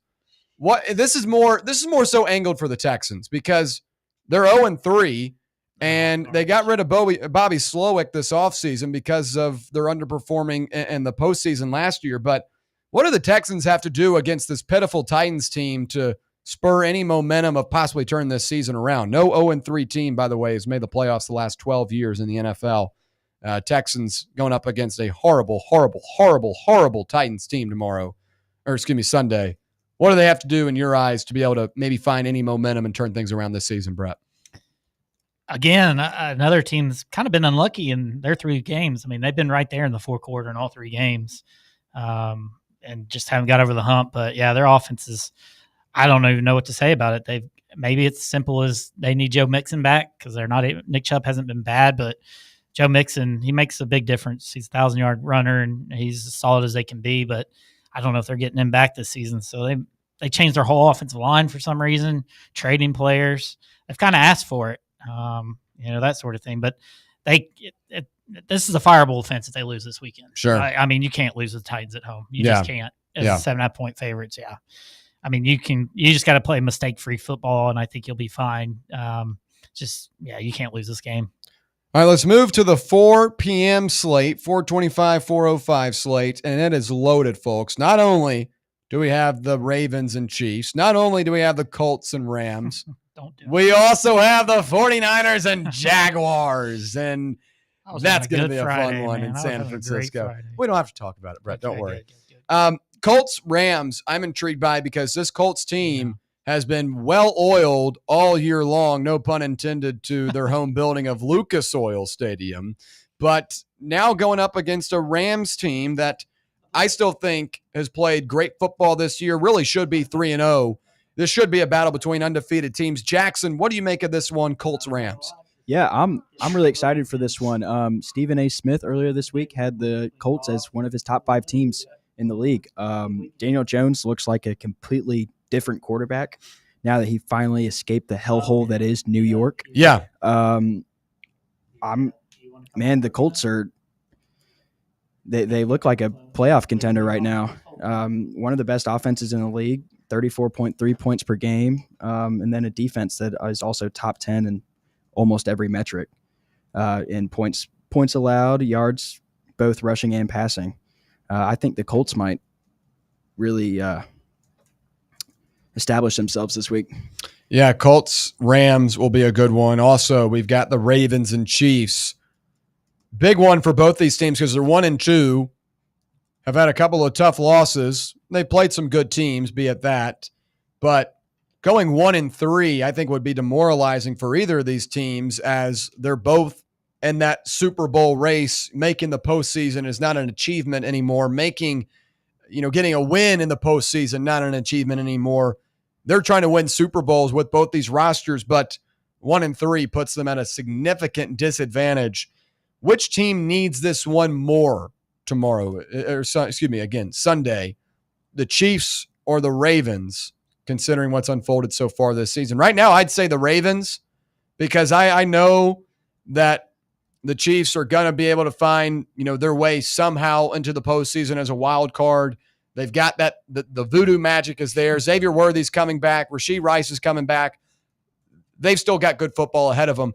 The Ravens dropping this one. You lose one to the Bills that you should have won. You lose one to the Lions that you were kind of back and forth in and lose on your home field.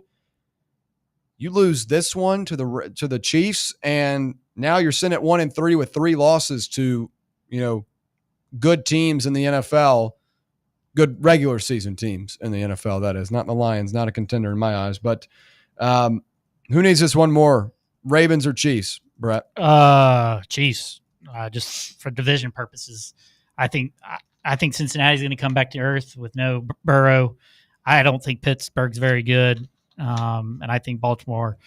If they somehow were to win this one, I think they still are the favorites to win that division. The Chiefs go 1-3 with the Chargers already 3-0. Denver's competitive, so that's not going to be an easy win. So Raiders, we'll see. But yeah, I just think for division reasons, I think that's why it'd probably be more important for KC. And I think KC at home is going to win this weekend anyway. But yeah, I do think it's more important for Kansas City just because the division's tougher. Jackson, your Chiefs or the Ravens have more at stake on Sunday? Yeah, that's a tough question because I kind of agree with Brett that they need it for the division standpoint, but I also have the feeling in my head that the Chiefs aren't playing their actual brand of football until week 7 when they get Rashee Rice back. The offense hasn't looked great, and so, man, I'm going to say Baltimore needs this more. 3 losses to 3 playoff teams. Yeah. In the first 4 weeks, I mean, you're looking at your inside the room or inside the locker room and like, what has gone wrong? Yeah. Because that's not the Baltimore we've seen in the past. Baltimore is always a regular season dominant team. Mm-hmm. They've probably won the most regular season games the last 3 years. Yeah. I'd want to say. And I know Kansas City can sneak into the playoffs at 9-7 and go play Buffalo on the road and probably beat them. So I'd say Baltimore needs this game more.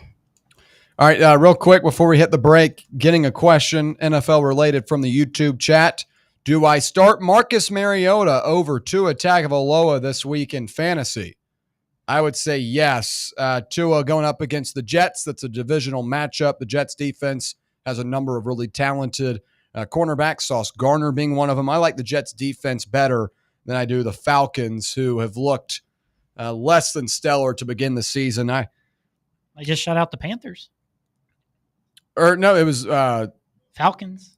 No, Panthers shut out the Falcons. Yeah. I'm about to say. I'm about to say we watched different games last week. Yeah. I would go Mariota, even though he's a little bit older. I'd lean Mariota over this one. I'm not a big Tua Tagovailoa guy, but when we come back, we'll head to the phones and wrap things up on a Friday edition of the Playbook presented by VIP Play. Check out our new and improved website at fanrunradio.com. Hey, folks, if you're in need of a lawyer, you need to call my friend Jerry Givens. I've known Jerry since high school and can personally vouch for him. He's East Tennessee through and through, and if you're going through a divorce, bankruptcy, or a DUI case, you'll need someone you can trust on your side to help you navigate the local legal system. You can trust Jerry Givens. Call the law offices of Jerry Givens today at 865-801-9250 to schedule your free consultation. That's 801-9250. Barley's has live music on weekends, general team trivia on Wednesday nights at 8 p.m., and now live sports trivia courtesy of the Knoxville Trivia Guys every Thursday night upstairs. The game starts at 7 p.m. and is free to play for everyone, so head on down to the Old City and show off your sports knowledge and win gift cards to Barley's. Use those gift cards to buy some delicious food and drinks, and you can take it all in with their wide selection of TVs and indoor projectors. Barley's Tap Room and Pizzeria. When it's past high noon, it's time for a vodka soda made with a vodka you've actually heard of. I'm talking White Claw vodka soda made with White Claw premium vodka.